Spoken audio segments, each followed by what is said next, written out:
একটাই তো লিঙ্গ আছে মোটে, সগর্বে দিনের অন্ধকারে সপাটে ঢুকিয়ে দেয় দাঁড়ে ছুরি কাঁচি সাঁড়াশি যা চোটে।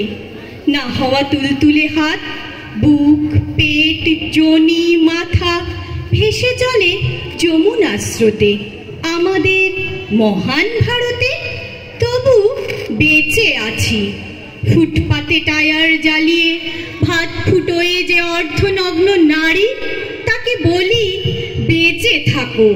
মুখে স্নো পাউডার মেখে পার্কের বেঞ্চে বসে থাকা উৎসুক রমণীকে বলি বেঁচে থাকো।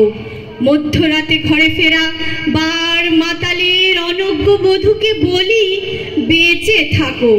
বেঁচে থাকো তুমি নারী, বেজে ওঠো, প্রচন্ড বেজে ওঠো। আমি লিপস্টিক, আইশ্যাডো ফেসিয়াল, আমি পার্ক স্ট্রিট, আমি হাড়ি কাটারিন, নিভৃত জ্যোৎস্না নির্জমতম অশ্রু, আমি বৌঠান মীরা বনলতা সেন। পুরুষ আমার প্রেমিক ও চিরশত্রু, তবু তাদের সবচেয়ে ভালোবাসি। পদপল্লবে ওরা চুমু খায়, তবু আমরা ওদের বউ মেয়ে সেবাদাসী। আমি সেই মেয়েটি যে গত কোনো শতাব্দীতে 5 বছর বয়সে মালা দিয়েছিল গঙ্গা ছাত্রীর গলায়।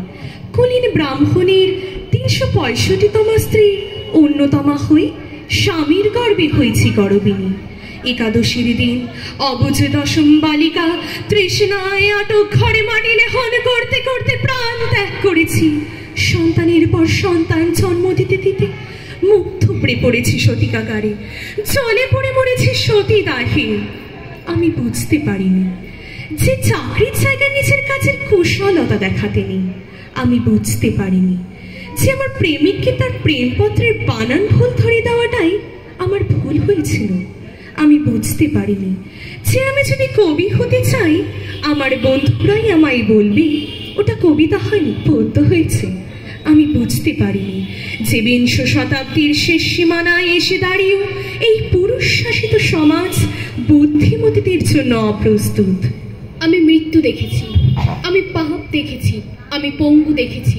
ট্রেনে বাসে ভিড়ে অচেনা হাত আমাকে স্পর্শ করে, যেন আমার শরীর আমার নয়, পুরুষের বিচরণ ক্ষেত্র শুধু।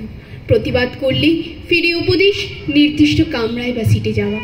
শূন্য থেকে শূন্যের ভেতর দিয়ে আমি হাঁটি, আর জনে জনে জিজ্ঞাসা করি তোমাদের বাড়ি মেয়ে আছে? কেউ কেরোসিন ঢেলে আগুন জ্বালিয়ে দিয়েছে তোমার কন্যার দেহে। একটু রাত করে বাড়ি ফেরা তোমার মেয়েটিকে কেউ কুপ্রস্তাব দিয়েছে অন্ধকার পাড়ার মোড়ে। তোমার মেয়ের ফেসবুক প্রোফাইল আছে, কেউ হ্যাক করে পাসওয়ার্ড জেনে পণ ছবি টাঙিয়ে দিয়েছে তার দেওয়ালে দেওয়ালে। পথের ওপর দিয়ে আমি হাঁটি শুধু এই সব প্রশ্ন নিয়ে। ধুলো ওড়ে শুধু, বালি ওড়ে নিরুচ্চার শূন্যের ভেতর। লিঙ্গভেদের ঘৃণায় নিভে যাবে কবে? ধর্ষকের চোখ থেকে কবে মুছে যাবে হিংস্রতায় ফেটে যাওয়া দখলের আলো? পৃথিবী জানে না এর উত্তর আজও। নারী, তুমি বেঁচে ওঠো, নিঃশ্বাস নাও অমল হাওয়া। এই আকাশ তোমার, এই আকাশের সব নক্ষত্র তোমার, এই নদী অরণ্য কাশবন তোমার, এই ঝাউ পাতা তোমার, এই মেঘপুঞ্জ, এই জল হাওয়া সব তোমার। আর যেন কোনো নারীকে কেবল গন্তব্যে পৌঁছানোর জন্য পেরোতে না হয় এমন দুর্গম অরণ্য। আর যেন কোনো পুরুষের গুহা থেকে এমন রক্তাক্ত হয়ে বেরোতে না হয় কোনো নারীকে। এই মাঠ তোমার, এই শস্য ক্ষেত তোমার, এই আলপথ তোমার, দিগন্ত থেকে যত দূর দেখো সব তোমার। তুমি যদি নারী হও, তুমি মৃত্যুকে অতিক্রম করে বেঁচে ওঠো। তুমি যদি মানুষ হও, তুমি দুহাতে শিকল ছিঁড়ে বেরিয়ে এসো। দুহাতে শিকল ছিঁড়ো, এই হাত তোমার। দুপায়ে দৌড়ে যাও, এই পা তোমার। দু চোখে জীবন দেখো, এই চোখ তোমার। তুমি ঠা ঠা করে হাসো, এই ঠোঁট চোখ গ্রীবাক সব তোমার। তুমি আদ্যন্ত তোমার, তুমি আমূল তোমার।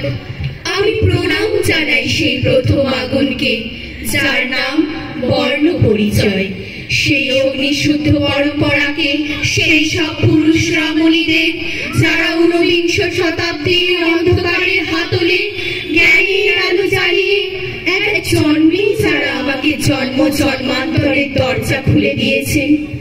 আজ আমি প্রেমের জন্য ফেলে যাচ্ছি আরাম, সোপাঞ্চিত সাকান্নের জন্য ফেলে যাচ্ছি কৃতদাসী সর্বস্ব, জেগে থাকার জন্য ফেলে যাচ্ছি ভাত ঘুম, যন্ত্রণার জন্য ফেলে যাচ্ছি সুখ, অমৃতের জন্য ঐশ্বর্য।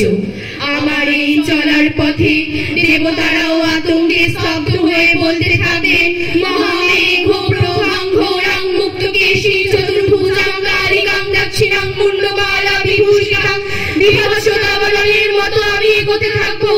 আর আমার এই যাওয়ার পথের দুপাশে মুন্ডহীন অসংখ্য দেহ ছটফট করতে থাকবে। সভ্যতার দেহ, প্রগতির দেহ, উন্নতির দেহ, সমাজের দেহ।